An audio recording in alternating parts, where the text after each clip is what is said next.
አሰላሙ አለይኩም ወራህመቱላሂ ወበረካቱ።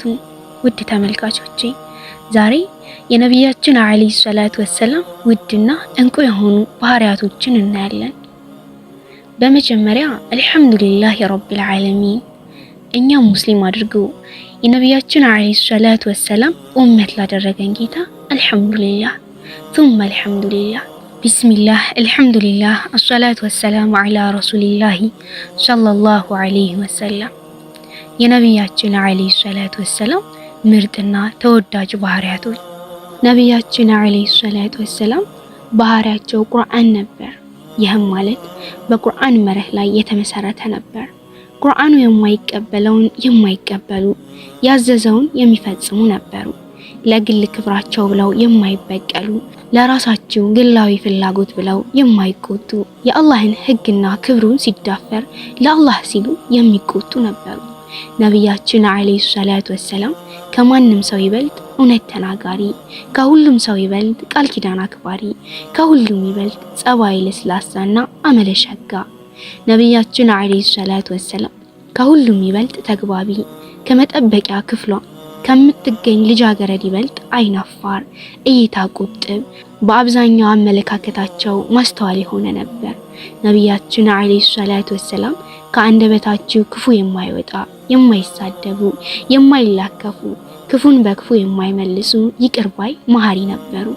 ነቢያችን አለይሂ ሰላቱ ወሰላም አንድ ነገር የጠየቃቸው ወይንም የለመናቸው ሰው ባዶ እጁን የማይመለሱ፣ ካልተገኘም በመልካም ቃል የሚሸኙ፣ ነቢያችን አለይሂ ሰላቱ ወሰላም የማይከብዱ፣ ሰውን የማያስበረግጉ፣ አቅራቢና ተግባቢ ነበሩ።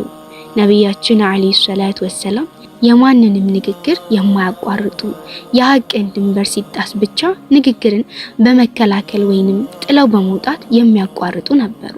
ነቢያችን አለይሂ ሰላቱ ወሰላም ጉርብትናቸውን የሚጠብቁ፣ እንግዳቸውን የሚያከብሩ ነበሩ። ለአላህ ተብሎ የሚሰራ ወይንም ግዴታ መሰራት ያለበትን ነገር ሳይሰሩ ጥቂት ሰዓትን የማያሳልፉ ነበሩ። ነቢያችን አለይሂ ሰላቱ ወሰላም መልካም ገጽ የሚወዱ፣ መጥፎ ገጽን የሚጠሉ ነበሩ።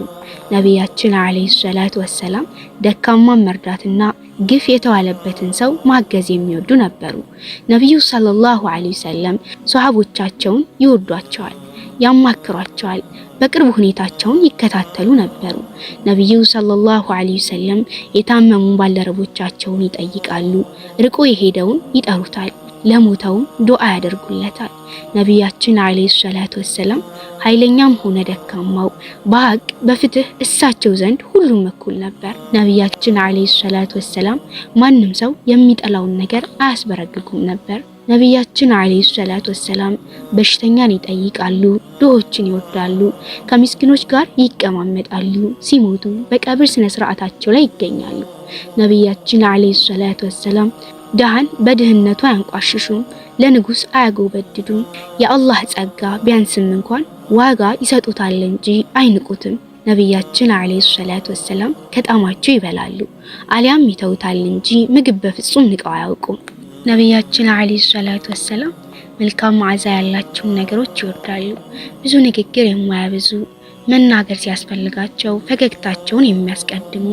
ነቢያችን አለይሂ ሰላቱ ወሰላም በመንገድ ላይ ለሚያገኙት ሰው አስቀድመው ሰላምታ የሚሰጡና ለሰላምታ የሚነሳሱ።